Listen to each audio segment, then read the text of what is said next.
maybe this is a recording that helps if you wanted to put together information for a poster or a workshop, something later on, or when you know that you're just trying to share what it is you do, or what kind of a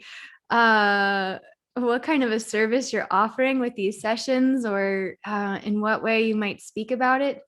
So for those that can't see the chat, but maybe everybody can, but I'll just say it out loud. The questions for this week: how would you describe inner dance to someone who has no experience with spirituality, is strictly religious, already practices healing therapies, or is interested to learn more? So for the rest of our time today, I'd love if you want to pick one or pick two, however you might begin to unravel some of this. And then, of course, if you want to answer something that someone has already shared, go for it, because maybe we all have some really interesting ways that we can begin to talk about this work with others. I'm going to put myself on mute. I'll share something. I've actually found myself needing to explain this a bit to people in the last few days or more, and it comes up quite often because of the demographic of people I spend time with. My description, I sort of got to gauge in with where people are at. I think the best description is that,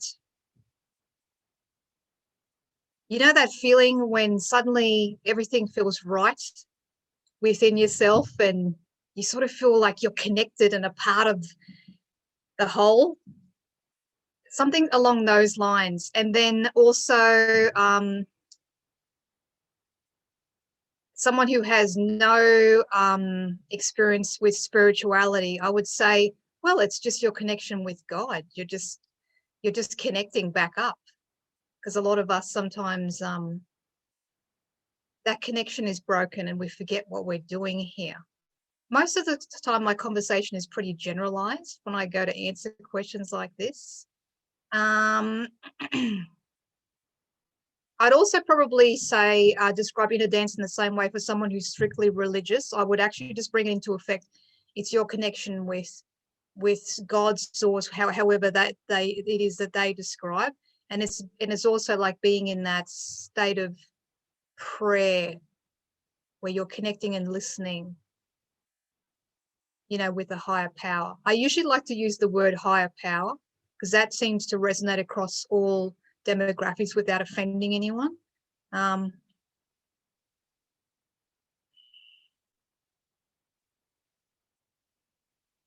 And usually when I describe or share this with people who are already doing healing therapies, I found myself this week bringing in like the quantum theory, like the quantum field a lot more than ever before, probably because I understand it.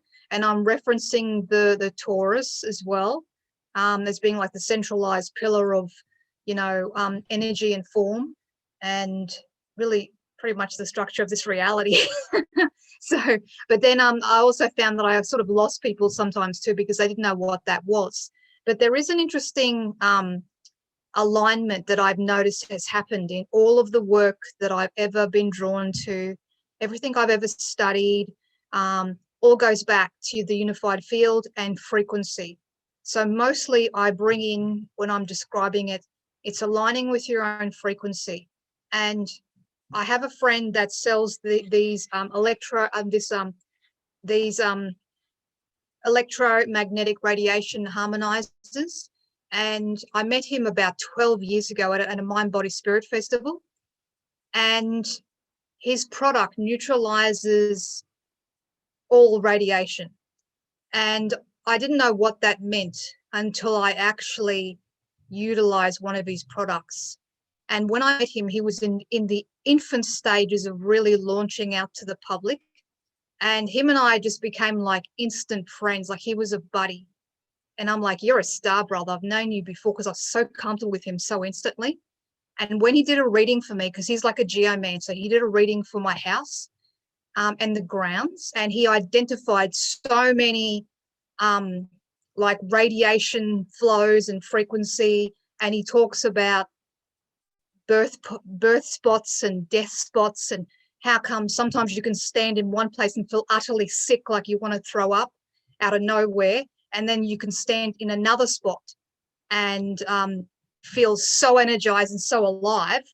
And I didn't understand what any of that meant until I went out into the field with him and experienced it, and I was just so blown away. But then I lost contact with him for about 7 years, and in May we ran into each other again, and now he's practically distributing his products worldwide. He has staff, he has a factory. And I'm like, Gerard, what's happened? You're blowing up all over the world. This is incredible. When I met him, he was working out of a garage. His garage, he's making stuff himself. And the most incredible thing is that I have like now his whiz bang, what he refers to as the stellar dome. And look what the symbol on the bottom of this is. Can you see that?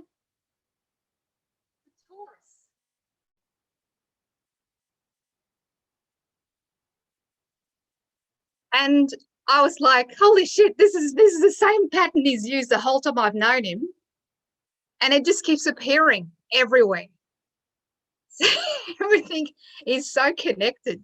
Anyway, I'm not meaning to do any product promotion. One of those things that I've noticed that, because I'm not really a products person, I'm not going to tell you about anything unless I've used it myself and it works. But it's just one of those things. And I didn't really understand it. But when I met him again, I'm like, hang on, you're connected to otherworldly beings. I just knew it. Like, he's just getting his technology from off planet. I was like, wow, no wonder you and I are friends, like star brothers and sisters. Yeah. So anyway, I will let someone else share. I've got a bit of a cheat sheet. What is it? 18 months ago, I did what they call body awakening methodology training, which is somebody who's both worked with Venet Wong doing Kundalini activation, but also came to Palawan and learned about inner dance and so on. Then she ran some training sessions. And you know, I don't come from a particularly spiritual background, or either mainstream or otherwise. And so I really struggled with how to actually explain what the fuck was going on. So I kind of tried to write something that I could give my explanation of what I think it is. So I'll just read it, because it's something I felt comfortable trying to say to people. Rebecca's actually modified this version of it and referred to Kundalini activation. I think originally I spoke about body awakening. So Kundalini activation, awakening to the dance within. So you're Serena will obviously pick up that I've picked up bits of Pi's language and so on along the way. What is Kundalini activation? Kundalini activation is a process that combines the vibrational energy of sound in the form of music with activation of the energy systems of your own body. That is life force, chi, ki, prana, Kundalini. Through facilitating a vibrational resonance between your environment, the music, the facilitator's energy and your own body energy systems, it's possible to induce brainwave patterns that resemble the dream state in sleep and also trigger the associated neurochemical process that bypass the normal limitations of our wakeful mind.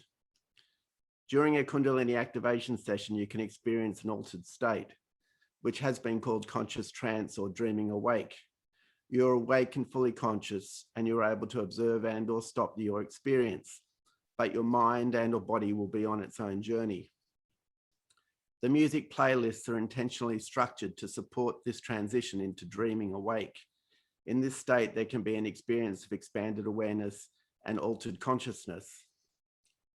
Kundalini activation has some commonality with contemplative and mystical traditions found in both major religions and other spiritual practices, in the aim of moving beyond self.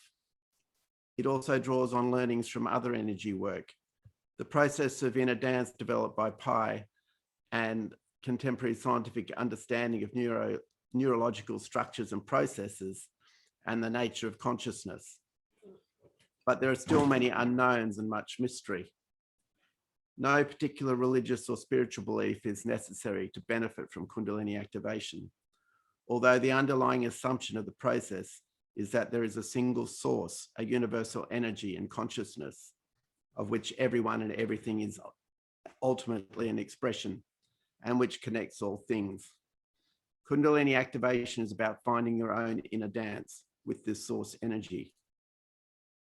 What you might experience in any session, the individual's experience of Kundalini activation and dreaming awake can vary significantly according to your own personal history, previous inner work, emotional state, your beliefs, and what is current in your life.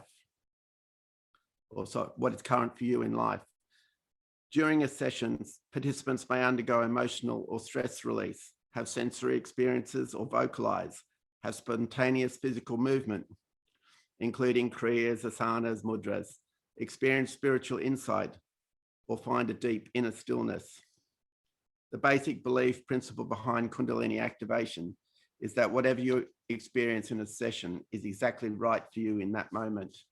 In this state of resonance, your body and mind can express, release, and explore what it needs to. Kind of a bit formal, but if I actually have a conversation with somebody, I really struggle to describe the process. Yeah. Hi, everyone.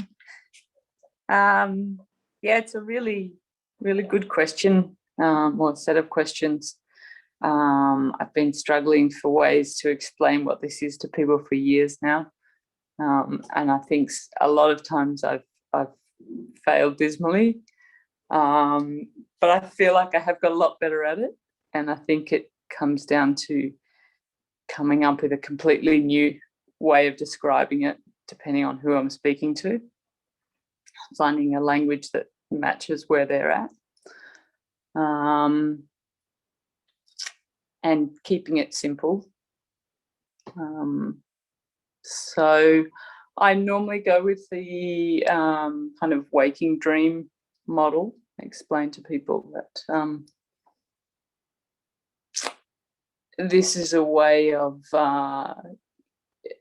allowing us to come up with new ways of thinking, to kind of loosen up restricted models of how we see the world, so we can make better decisions from a more expanded view of things. Yeah, I've expanded on that and reframed it in so many different ways, whether it's more nature-based or more scientific-based or more spiritual or meditation or movement-based. Yeah, so many different ways. But I do keep coming back to that need for us to loosen our restrictions and bring about that ability to dream and question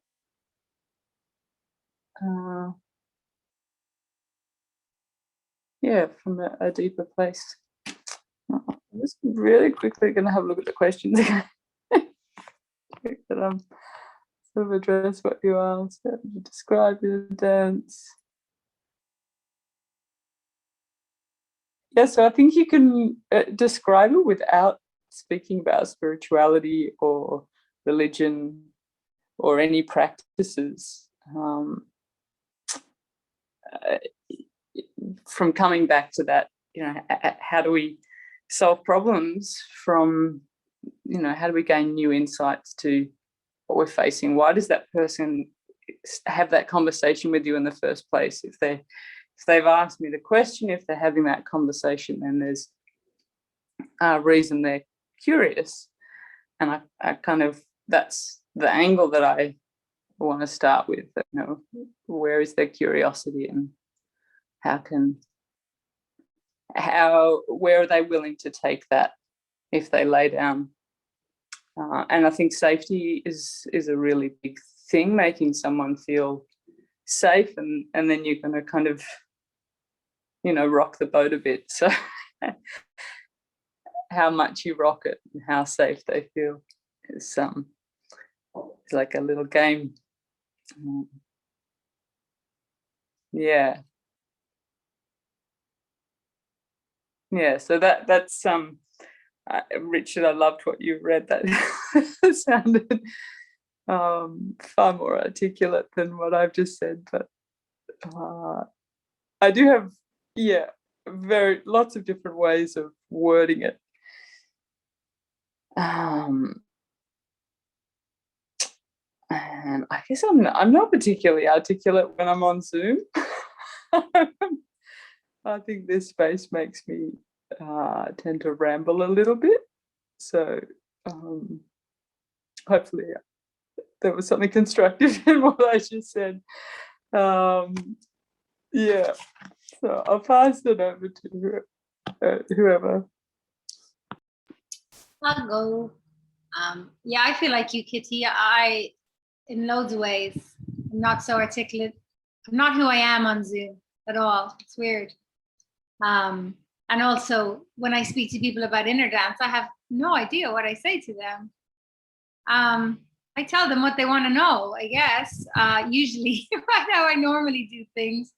But yeah, I really like Richard's. I'd really love to see that, you know, because I think I've always really wanted that, because Innerdance has been such a hugely personal journey, but it's been happening for 4 years. It's time for me to start articulating. So I just explained that it takes you on a journey into higher consciousness, your own higher consciousness of what that wants to be, and moving past the layers of the conscious,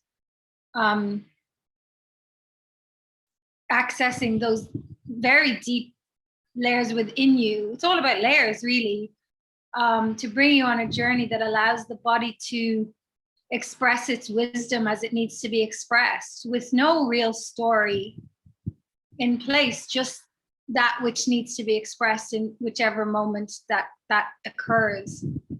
And because I do, you know, dance in a lot of very spiritual circles, I always kind of put it down to, if they're confused, you know, I just bring it into what it is for me, you know, and it's like a medicine journey. I mean, you know, it's not very articulate, it's not very professional, you know, it's saying, it's like ayahuasca without having to take all the ayahuasca, you know, so it's but I do find myself focusing a lot on the dialogue, you know, these places of safety that I go to, and I say, you know, it's, for me, it's about the sharing. It not only brings you to those places of higher consciousness, but then allows you to ground in very deeply into something that you may not understand, that becomes something that's understood. And I speak a little bit about the, you know, the changing the neuroplasticity in the brain, you know, to become something new. Yeah, again, super inarticulate, but so this, yeah, I was laughing at this question. It was like, wow, that's a really hard question. I guess I would, if someone, like if someone was super religious, I don't meet so many of those people, but I would speak God, whatever the language that they understand. But yeah, I would like to get more disciplined in what I'm saying. Thank you. I describe it by first prefacing it with the limitations of my own experience, because I'm not so comfortable about talking about other people's experiences or Pi's book. So I'll say it's limited to my experience, and there's there's another 20 people in there who are experiencing actually even bigger things than I'm experiencing. And I'll I'll talk about how it's that connection between the mind and the body, and what starts and where it is that starts it, and finding out what's behind it, and nothing behind it. And then I'll tend myself, I'm like going off in tangents, like, oh, well, you're just lying down and there's music playing. And if you go into a church, a cathedral, and you'll see the architecture around, and you'll see the architecture is having an effect on you. But is it the architecture, or is it the fact that there's been, for hundreds and thousands of years, people have been going to the same church? They've been frequenting this church, and what is that? Is there some kind of energy there? Have you been to Jerusalem? Have you felt that? Have you felt a certain energy? Is it about the architecture?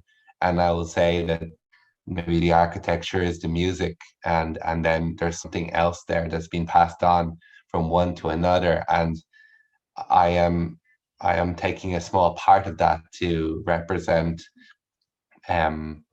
what my understanding is.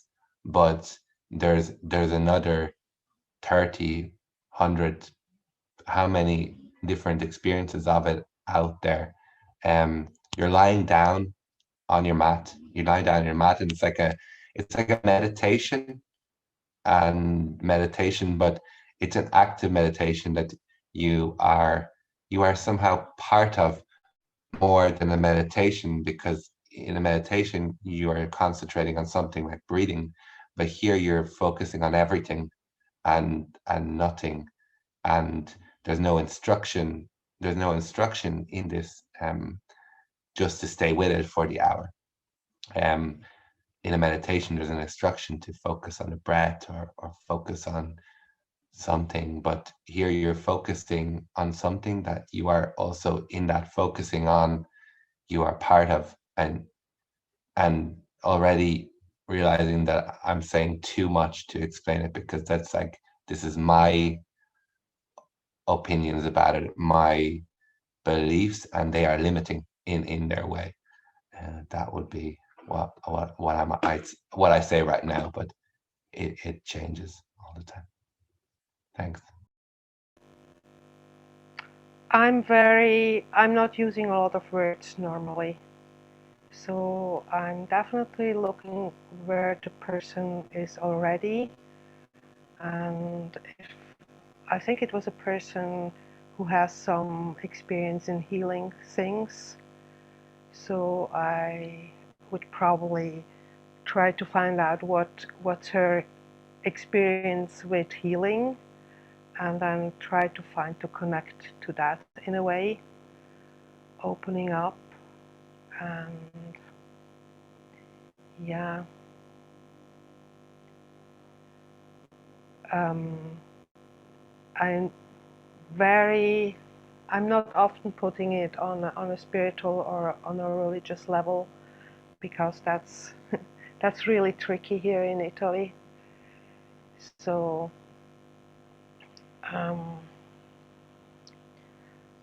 more often probably I put it on a physical explanation, like brain waves and sleeping cycle. What makes it really, most of people, they now know about those things, so it's easy to connect there. And the other thing, I normally, people, they need to lie down, and then the music is coming, so I normally try to assure them that all the time they are totally in power. It's not like being inside of something they can't come out if they don't like it. So yeah, and then I just think best thing is that people just try it out, and then we can talk later about it and clear up on the base of a made experience. And I was really enjoying Rick's explanation. It's amazing. And I would definitely love to put pieces of that on a website or somewhere. But when I talk to people, I try not to use too many words, because then they go very much in this kind of mind space and missing the parts where there is no explanation for it, where there is kind of magic happening. But I don't tell people that that magic is happening, because then they get all like weird or scared or something like that. So it's much different when they just experience that on their own. Yeah. I don't have a script.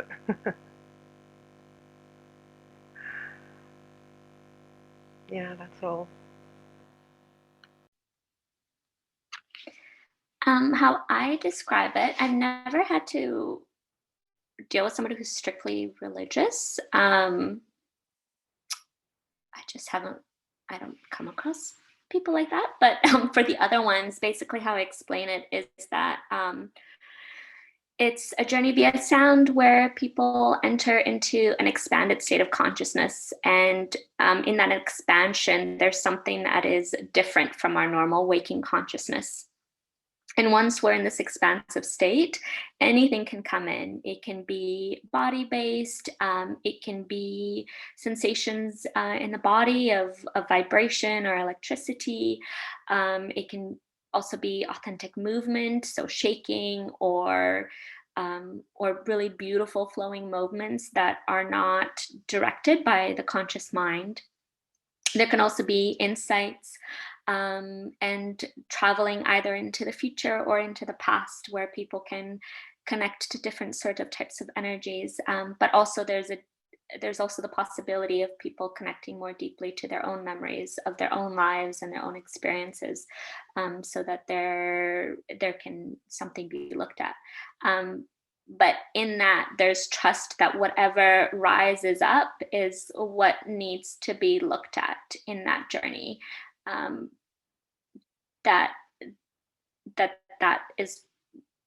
That's the important bit.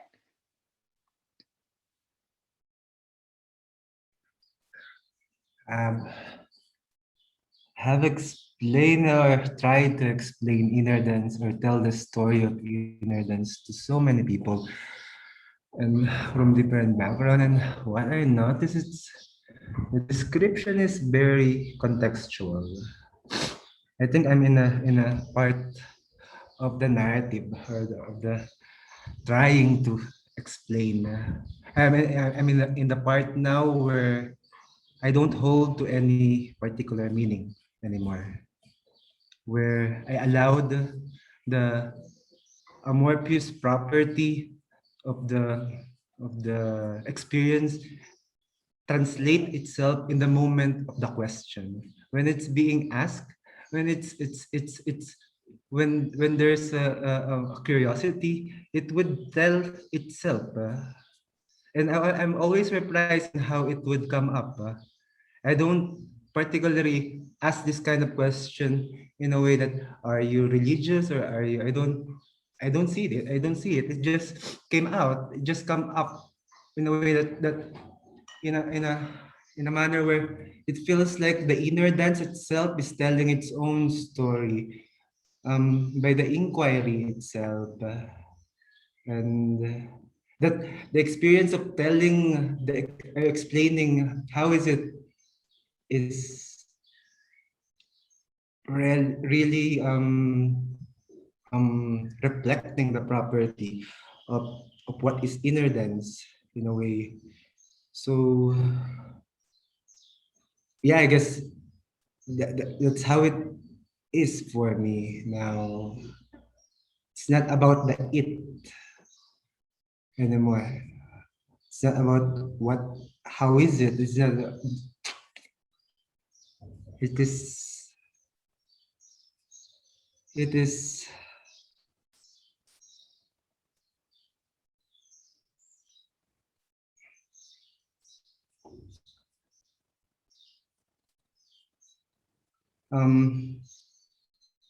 you just cannot bind it. The more you find those questions and ways to answer it, it just opens up more holes in between where you could pick that perhaps it is that, but it quite isn't. And I think that's the property that is really foretelling of how it is to really be in an experience of expansion. You are not there anymore, but you are not there yet. In a way, but there's one description that is dear to me, where when I say that it's like art, it's like making art. You know, it's the making of the art that makes you want to keep moving, keep doing whatever it is, allows you to transform. Yeah. To me, it's more of a question. And it's about curiosity. So I said, like, for me, I said, am I curious of what else is within me? Am I curious about what am I, what I'm not, or even am I curious if who I think I am is actually what I am? And am I willing to be more curious and open up different possibilities with no judgment, just to see what could happen? To me, that opens up like different doorways or paths to see things differently and welcome whatever it is that it comes through in an inner dance. Because at times I've been like, before I was more like, I really want to dive into this and all these kinds of things, but why? Was my mind saying that? Or is there really something inside that wanted to guide me into that space? So now it's more about being curious and being curious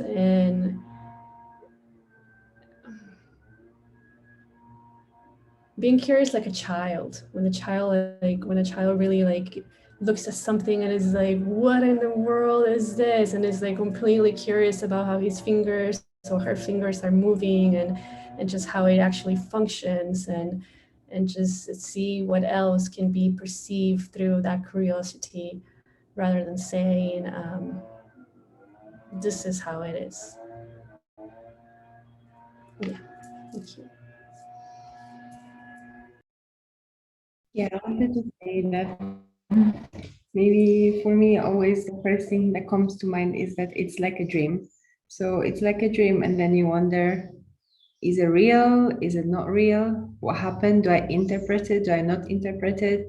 Is it my subconscious? Is it just my mind playing random things? Do they have meaning? Do I attach meaning to them? When you wake up and you wonder what happened, and you wonder if it's even worth analyzing what happened, or just stay with it and just know that something happened, and then observe what happens around me and how it ripples to the reality when we are awake. Yeah. I think that's it. Often I share about inner dance at the beginning of a session and then apologize for talking too much. That's what it's kind of gotten to these days, because I know that it doesn't take so many words for people to trust the experience. but I do really appreciate going into the layers. And I feel for me that that's also an important part. A lot of the time I'll begin by speaking about the relationship between consciousness and sound, or that this is it's like a type of meditation that you listen to with music that activates the brainwaves in a similar way to the circadian rhythms within your REM sleep cycles. So that'll be one way I say it, and then I try to just stop at that and see if people are still with me. And if they've understood that far, then I might be able to take it a little deeper, speak about brainwaves, or how the music follows something similar to the circadian rhythms in the REM. And then I can kind of just show a wave flow, and I'll often use gestures as a support for helping people understand. And when it comes to consciousness and this waking dream, I most often speak about a remembrance, that the inner dance process isn't as much something you do as something you remember, that it's like finding different parts of yourself and bringing them back together into a whole. Or in this remembrance, I don't go that far into what that is, unless it turns into more of a dialogue or someone has questions. But because I often emphasize that inner dance isn't new, your body knows this. There's something about it that you already are. You are already connected with this frequency. But now by coming into this space or going through this experience, it's remembering a part of yourself that already knew this. And that for me can also help people feel more trust or more safety, because it's not something I'm doing to them. It's not something I'm causing to happen to them. It's not something that's new. So if I can create the space for that softness to be a part of the journey into memories or into origins or into the deepest part of ourself that vibrates with life. These don't have to be memories of our one body or our one existence in this life and this name, but it's a remembrance of everything else that has also come before, and the timelessness and the infinite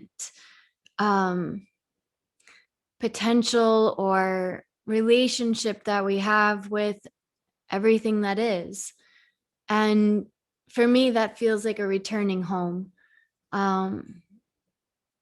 So yeah, returning home to self, returning home to source, a connection back to the universe before it even took its first breath. Sometimes I like to get all far out when I'm speaking about it and just use more of these philosophical or cosmological terminologies. And then there are times when I might speak about it in a very, very grounded way. Sound as vibration affects the nervous system, and in doing so, it allows for a shift between the responses of the autonomic nervous system and the connections to the brain. And as new synaptic connections are being made from an increase in neural stimuli, there's a greater potential for neuroplasticity in the reprogramming of what has been conditioned in the body, in the mind, in the emotions, and in the sense of self, and what is greater than self, but connected to self and then all one and the same. That last part probably wouldn't say quite like that if I were trying to be well articulated, but I think the other stuff I might say like that. So those are my thoughts on some different things I might say. And I think, yeah, similarly, when things come up around, if I'm working with people who are really religious, I don't talk about spirituality usually at all. That word will like never leave my mouth. I could be with people for days or weeks and I won't ever talk about spirit. And this is my personal choice. It's okay, but I prefer not to even have the charge of connotation different than what someone's belief system is even present in the room. If I can make a negotiation with the energetic space that whatever languaging I'm using is speaking of the same thing. It's talking about spirituality, but I just won't say the word directly. It makes a difference sometimes. Sometimes if you use a word and a person has quite a negative connotation and association with that word, they're instantly going to ravel into something connected to their belief structure that might separate them from an integration of the process or a deeper trust of what they're unsure of. So I have some sensitivities, especially in different cultural backgrounds or in cultures that have really strong religious roots, because there's nothing about this that they can't trust. And when someone who's really religious begins with the fear of trusting it because it isn't something in their religious text or the permissions of their religion to enter spirituality, then I need to make the space safe. So I find other ways to bring things together. A lot of the time I'll speak about what's present for them in their surroundings, things that they can relate to in their village or in the cultural relations that they're having. There's many times when I'll work with women and I can speak about their roles as a woman or what it's like to be a parent, things that can be really grounding for people. But when you connect it within an inner dance context, it's like the hermeneutics are always opening up. So there's always this potential for it to break loose from the container that it was held in when you start to circle enough things into the space. And once it gets a little bit loopy, it's like there's a shift or the potential for a shift because you've now connected different things they've never thought you could have connected before. And if they feel safe with those connections, it's like their vibration begins to allow a dissolution of those containers. It doesn't have as much viscosity anymore. So you can start to kind of break through. It's like the bubbles just start to burst. And now all of it's in a free form rather than stuck inside of its own world. These things can be helpful, and it might just be really small cues, and you might not know how it's landing right away, but you'll feel it if you can speak to it for enough time. And maybe it's a couple minutes, maybe it's 10 minutes, maybe it's an hour. When you can feel it becoming more and more spiraliform, and some of those structures or the linear relationships to one's own belief systems or systems of interpretation, the mechanics of our own defense mechanisms, these things break down. And at some point, this is also here, I'm speaking from my own experiences. When it gets to this state, it's like there's just not anything holding it together anymore. So there's a lot more ability to let whatever it is come through. I've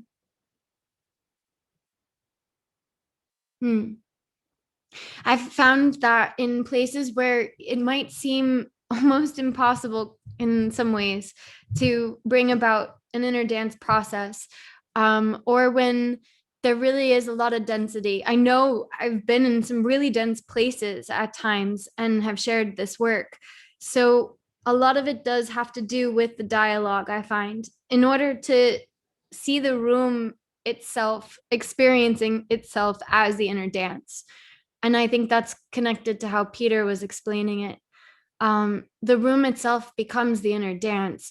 If everyone in the room can also trust that the spiral is already open, it's like there's an element of chaos embedded within the stillness that allows one to go deep into the stillness without any resistance from the perceived chaos that has created the organization of these containers in order to no longer feel like it's chaotic.